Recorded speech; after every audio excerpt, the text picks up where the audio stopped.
On your Tuesday episode of Locked On Raptors, where would Scottie Barnes go in a redraft of the 2021 NBA Draft? We'll dig into that and so much more in another mailbag edition of Locked On Raptors. Thanks for hanging. You are Locked On Raptors, your daily Toronto Raptors podcast, part of the Locked On Podcast Network, your team every day.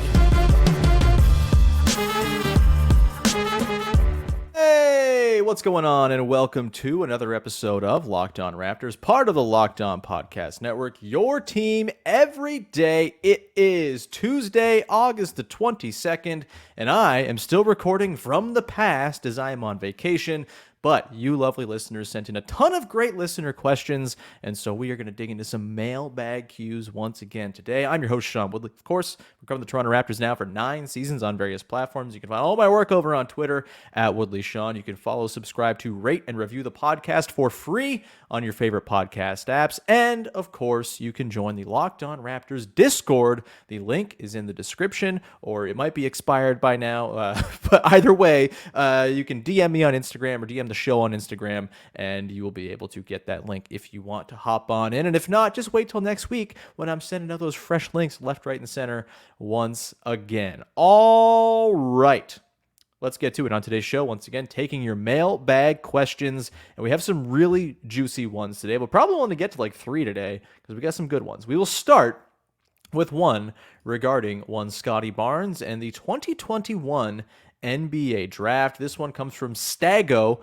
Simply redraft the 2021 top 10. Where would you place Scottie? Also, if you could trade Scottie for Franz Wagner right now, would you do it? Let's save the Scottie for Franz thing in just a second because I think that is utterly fascinating as a question. And frankly, I've been thinking about this one for multiple days since the question came in, and I still don't really know how I'm going to come down. So we'll just go gut instinct here on the podcast. Either way, let's pull up the 2021 NBA Draft, the top 10 from that year, of course. Number 1, Cade Cunningham goes to Detroit. Number 2, Jalen Green to the Houston Rockets. Number 3, Evan Mobley to the Cleveland Cavaliers. Number 4, Scottie Barnes to Toronto, of course. Number 5, Orlando takes Jalen Suggs. At 6, OKC takes Josh Giddey. At number 7, Jonathan Kuminga goes to the Warriors. At number 8, Franz Wagner goes to Orlando. At number 9, Davion Mitchell to Sacramento. At number 10, the Grizzlies via the Pelicans get Zaire Williams.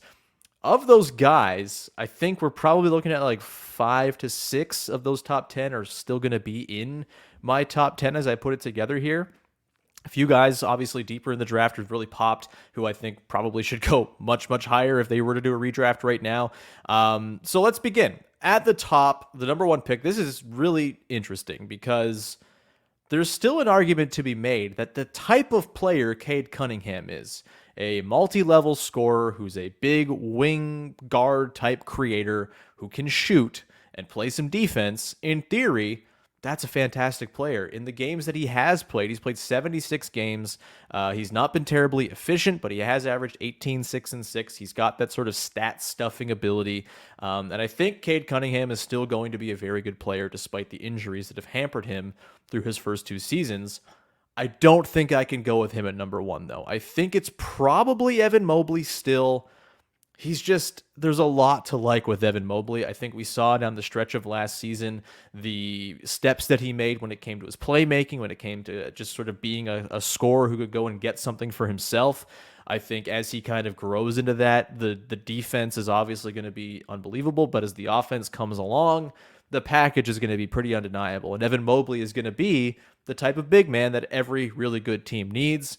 I'm also so interested to see as they continue to sort of figure out that wing situation in Cleveland. Obviously, Isaac Okoro is not quite worked out. They moved on from Jetty Osman. They have now Max Strus and George Niang probably filling in that spot a little bit. The shooting's great with those guys. The defense is not. And I'm really excited to see. We didn't get to see this against the Knicks in the playoffs, because the Cavs were completely busted and broken and just did not play real basketball, and Evan Mobley was kind of bad.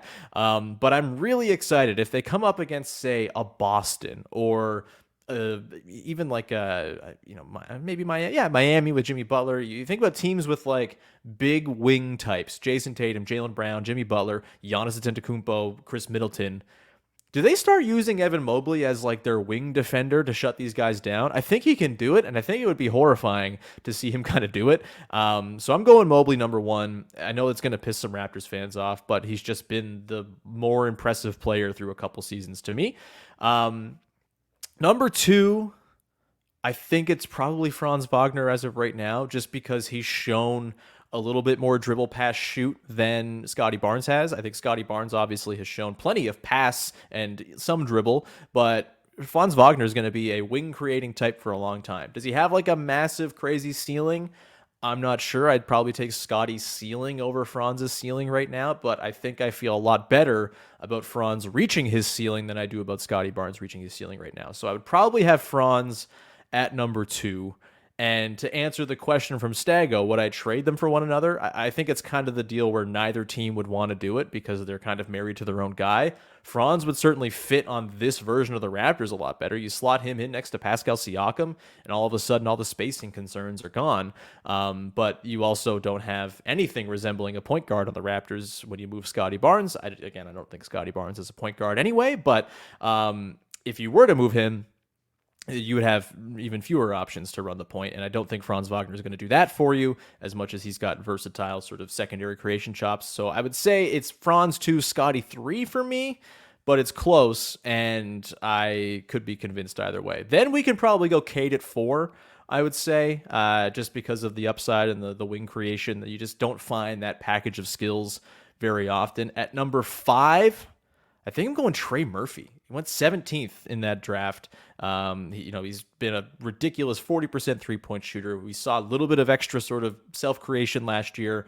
Not much in terms of playmaking just yet, but he's played on a weird team that's been kind of disjointed and strange, and he's only played 2 seasons as a very good sort of catch-and-shoot role-player guy on a team that badly needs catch-and-shoot role-player guys. I think Trey Murphy is going to figure to be a very, very good player for a very long time.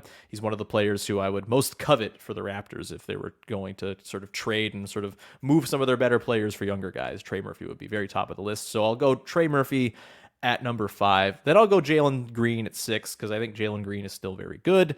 I'm not totally sold on him being like the best player on a great team or anything like that, but he's going to probably average 30 a game some season down the line. I don't think you could take a guy like that lower than 6th. At 7th, I'd probably go Alperen Şengün. Maybe I'm too high on Alperen Şengün. I think he's probably going to be the guy who benefits most from Fred VanVleet's arrival in Houston, and I think that pick and roll combination is going to be awesome. If the rumors are true that he grew 2 inches over the summer, watch the hell out. I love Şengün. I think he would be a pretty awesome fit on basically any team, and I think he's got a pretty long runway of good basketball in front of him. I'm also a giant sucker for a big man who throws cool passes, so I might be a little biased here, but I'll throw Alperen Şengün in as the number 7 pick. Then it gets, I think, a little bit tougher to sort of parse. I think there's a lot of guys you can make an argument for. I'll probably say at number 8, let's go Quentin Grimes. I know that's, again, this is me just trying to get good players who fit basketball teams that do productive winning, and I think Quentin Grimes will be that, and so I'll go him at number 8. I'll go Josh Giddey at number 9. The shooting, I think, is a little bit of a concern. Is he ever going to figure it out? Hard to say, but I think I'll probably go him at number 9 just because he's a fun guy who throws cool passes, and you got to like a player like that. And then at number 10, I'll probably say Jonathan Kuminga, who went 7th, obviously, to the Warriors. I think Kuminga probably going to get more of a role this year with Golden State. Hopefully he does get some runway. He's super duper athletic. He's a really fun player, and so I'll say Kuminga at number 10. So yeah, there's my top 10. I already forget the order, so I'm not going to rehash it. What was it? I had number 1 Mobley, number 2 Franz, number 3 Scottie, number 4 Cade, number 5 was Trey Murphy, number 6 was Jalen Green, number 7 Alperen Şengün, number 8 oh god, I lost it again. Number 8 Quentin Grimes, number 9 Josh Giddey, number 10 with Jonathan Kuminga. There you go. All right, we'll come back to the other side, get into some more questions, including one that I love. A sort of flipping of the head of a question that has already been asked quite a bit on this show and various other Raptors platforms. But what if we looked at the inverse of that question? We'll get to that in just a second. Before we do that, however, got to tell you about our friends over at Ibotta, who are the place to go if you're looking to get some cash back for the stuff that you're buying anyway, whether it's groceries, school shopping, getting a little something for yourself. You know you're already going to be spending that money, so why not get cash back for it with Ibotta? With Ibotta, you can earn cash back on every single shopping trip. Ibotta gives you cash back on hundreds of grocery items, from produce to personal care to pantry goods. Either link your loyalty account or upload your receipt after you shop and get your cash back. It is that easy, and the average Ibotta user earns $120 a year in real cash back that could cover the cost of an entire trip to the grocery store, or you could use your cash back to buy that flight you've been eyeing, that game you're trying to go to, or the fancy dinner that you've been craving at that new hot restaurant. Right now, Ibotta is offering our listeners $5 just for trying Ibotta by using the code LOCKED, LOCKED, when you register. Just go to the App Store or Google Play Store, download the free Ibotta app, and use the code LOCKED. That's Ibotta, IBOTTA, in the Google Play or App Store, and use the code LOCKED. All right, we continue on here. Your first list of the day, Mailbag trudging along here, and a really good question comes in from J-Lo. No, not Jennifer Lopez, Jeff Lowe, our pal in the Discord. Once again, if you want your questions answered on the podcast, the Discord is where those are getting answered. So stop waiting. Join the Discord. Would love to see you in there. All the mailbag questions on your episode coming up later this week, on the episodes last week, have come from loyal Discord members. All right. This one comes again from J-Lo asking, we often hear that if Dwayne Casey had a shot with Kawhi, what would have happened? And we get that question all the time. Let's reverse that. What if Nick Nurse was coaching the 2018 bench mob Raptors? Would they have beaten LeBron in the playoffs? This is a fascinating question because you're kind of going there's two different sort of pulling forces here. One, LeBron had the Raptors' brains in the palm of his hand. And I'm not a person who typically buys into, they don't have the mental fortitude to do this. And I was, during that We the North era, pretty staunchly opposed to that idea. Yeah, they lost to the Wizards in the playoffs. It was just kind of not a very good team, and they were really injured. That's fine. They went 7 against the Nets, had some big wins there. Kyle Lowry showed out in multiple games in that series. Didn't really get the sense that, he's too afraid of the moment or anything like that. You get into 2016, they win in the first round. Yes, it's ugly. Yes, the game 1 curse was a thing and all of that. But ultimately, they made it to the conference finals, and Kyle Lowry himself had some massive games. Yes, DeMar DeRozan, not so great, but I never chalked up DeMar's struggles in the playoffs to he didn't have the mental will to do it. I think it was just his game is not very playoff conducive, and that's the simplest explanation. And so all through 2017, the first round win against the Bucks, getting swept in the second round. Yes, that sucked, but also that Cavs team was very, very good in 2017. Arguably the best team they had until they lost to the Warriors. I think those teams, I had a hard time being like, you know what, they just don't have it. They don't have the will. They don't have the mental sort of constitution to do this. That all fell apart when they lost game 1 in 2018. And the press conference after that game is the most somber thing I have ever covered in my professional career of covering things. And look, I'm not doing news reporting or anything like that. I'm not covering very sad things most of the time. But there was like a palpable sense of, oh my God, it's happened again, and we're screwed after that game 1 loss, where Jonas Valanciunas misses the dozen tip-ins at the end of regulation. Fred VanVleet misses the 3 at the end of the game. It might be the other way around. I always get those two confused because they were both so traumatic. They were a blur, and they blend together. But just the sense that you got after that game was they're broken. They can't get over the LeBron hump. They know that they can't. DeMar DeRozan's talking about, they got that guy. What are we supposed to do?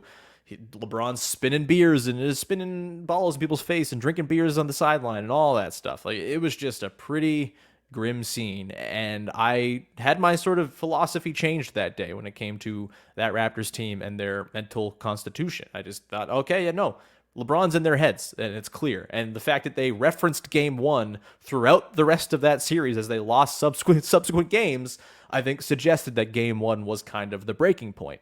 The question is, do they avoid that breaking point in game 1 if Nick Nurse is the coach? So many different butterfly effect things here that I think it's really hard to know for sure. But I don't know if the bench mob ever happens the way it does if Nick Nurse were the head coach, right? What does Nick Nurse do? He throws everything he can to win every single individual game. Would he have had the stomach to kind of roll with the bench mob? And, obviously they were excellent and figured themselves out, and they were an awesome lineup that season. But do they even get the chance to play 5 bench guys together in a bench mob without Dwayne Casey's sort of very, very serious, staunch commitment to playing a 10-man rotation? I'm not sure. I don't know if that happens. And then you get to the playoffs. Is there a in-game adjustment that could have been made? I have to go back and watch that game 1, I suppose. But that game 1 is the turning point. If they win that game 1, I think there's a chance they actually do the thing and pull out a series win over that not very good Cavs team. They were busted that year, barely scraped through against the Pacers in the first round. And the Raptors, like every single metric in the book, said this team is so much better than the Cavs, this awful defensive team that leans so much on LeBron. They were bad, and it really felt like the Raptors had the shot to do it. And again, is there a point in that first game where a Nick Nurse in-game sub or change would have changed the tone and tenor of the game? I'm honestly not so sure. And I kind of think, at some point, the LeBron of it all was just going to win out. He was more talented than the guys the Raptors had. It was just facts. It's an unfortunate reality, but LeBron kind of had that will. I'm not sure that first game flips if Nick Nurse is the coach. I think they probably were in their heads about it anyway.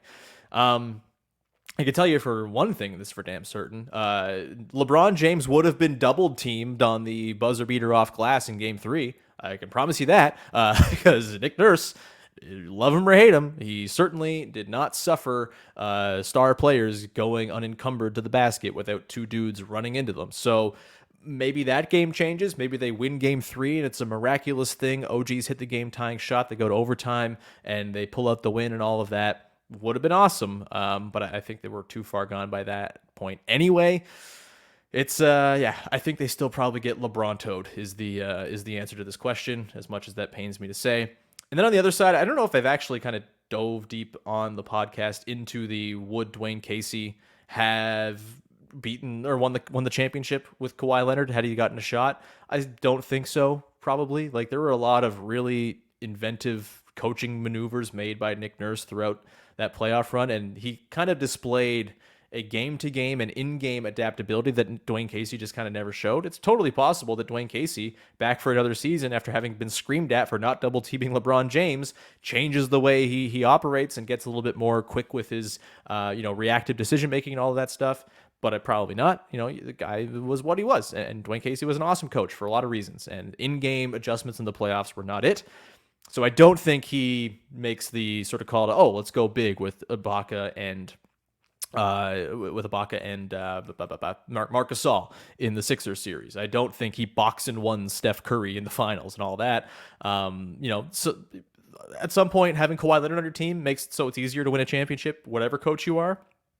I'm sure they still would have gone very deep, but I think the in-game sort of tactician work from Nick Nurse was pretty impressive in that playoff run. It was what sold us all on Nick Nurse, and so I think they probably don't win it if Nick Nurse is not coaching that team. Lots of different things have to go right for you to win a championship, and I think Nick Nurse being the coach was one of those things. So to answer the question in short, things kind of probably happen the same in the LeBronto series, and they definitely, I think, go differently with Nick Nurse coaching versus Dwayne Casey coaching in the championship season. Love Dwayne Casey, though. Miss Dwayne Casey. Really wish Dwayne Casey's sort of, staunch 10-man rotations were a thing that we could get excited about this coming season. That'd be cool. Darko, take some notes. We'll come back on the other side, close things out with the final mailbag questions about trade scuttlebutt, which, hell, by the time you're listening to this, it's fully possible that Pascal Siakam is an Atlanta Hawk or an Indiana Pacer or a New Orleans Pelican, and this question is entirely out of date.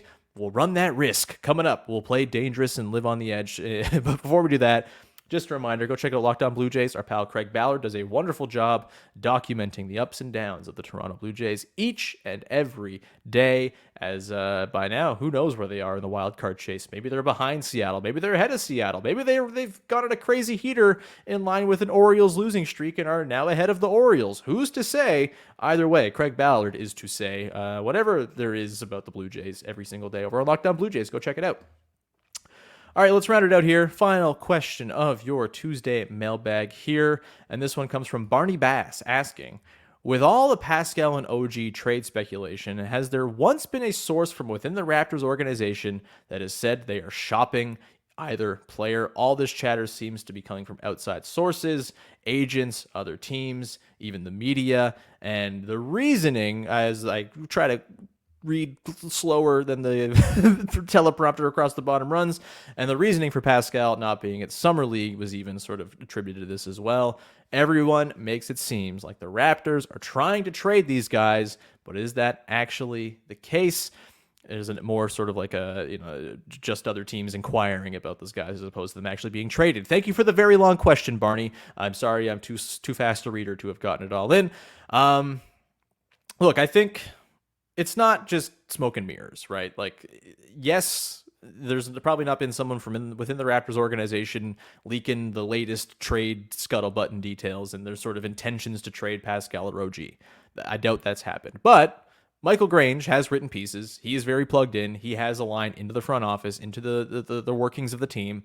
I think if there is noise about there being at least like some hesitation about extending Pascal or looking into trading him, like, it's real. And from agents, from outside sources, all this stuff, like, they don't just make it up. Yes, it's leaked strategically and leaked with proper wording and all of that stuff. But if a lot of people are saying that Pascal Siakam's name has been out there, Jake Fisher's reported this, all sorts of people have reported this, that Pascal's name has been on the mouths of people, then I don't think it's just like a coincidence that, there have been some, I don't think it's like trying to rephrase.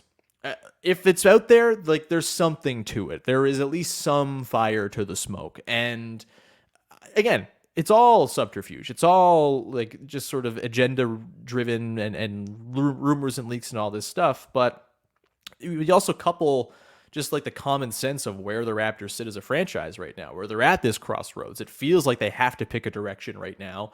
And that is sort of being expedited and forced upon them by the fact that their two best players are currently on expiring contracts. And can they risk those two guys going into the season on expiring contracts? You have the Hawks situation where the Raptors are going to want a lot from the Hawks. The Hawks are probably not going to be inclined to give up a lot for Pascal just because of the expiring situation there. The fact that Pascal, the reports are that he doesn't want to resign somewhere. There's too much that's been reported out there to not think there is something here. Yes, probably there is an element to, yes, the Raptors are just taking calls and listening, and that's what people do. And people call and you have a conversation, and just because you had a conversation doesn't mean you are shopping the guy. I don't think they're actively shopping Pascal or OG, but I do think that they're taking calls. And I think that makes sense with the position they are in as a franchise. So do I think it's all made up? No. Do I think there is something to it? Absolutely, I do. Do I, again, has the trade already happened as I'm answering this question? Totally possible. And if that's the case, then that's hilarious. But yeah, as much as I don't think the Raptors are out there like leaking the latest calls they're making and latest trade boards and everything like that, there's too much noise about there at least being some consideration of trading Pascal to suggest that the Raptors are not at all thinking about it or anything like that. Like, it's obviously happening. There's obviously conversations going on because those conversations are making it out into the public sphere. Does that mean anything's going to happen? Absolutely not. Like, they could totally not trade either of those guys, and it would not be at all surprising because more often than not, trade conversations and calls with other GMs don't lead to trades going down. The 99% of the time, that's the case. So, yeah. I hope I answered your question. I don't know if I did exactly, but I did my best. And so that's that. We are going to leave it there. Thank you again so much to everybody for tuning into the show, for supporting while I'm gallivanting around on vacation. I appreciate all of the people who have sent in great questions to help get us through these couple of weeks. I'll be back again on Thursday with another mailbag episode, and then back to regular, up-to-date, evergreen episodes that are not at risk of being put out of date by trades or anything like that as of next week. So looking forward to that. Looking forward to getting back into the regular swing and doing podcasts that are not just answering mailbag questions, although the mailbag questions have been fantastic, and I've appreciated every single one of them. that has come in. Again, we've got more of those coming up on Thursday. Go check out last week's mailbags as well. And thank you so much for tuning in. We'll talk to you again on Thursday with another episode of Locked On Raptors. Thanks for hanging. Bye-bye.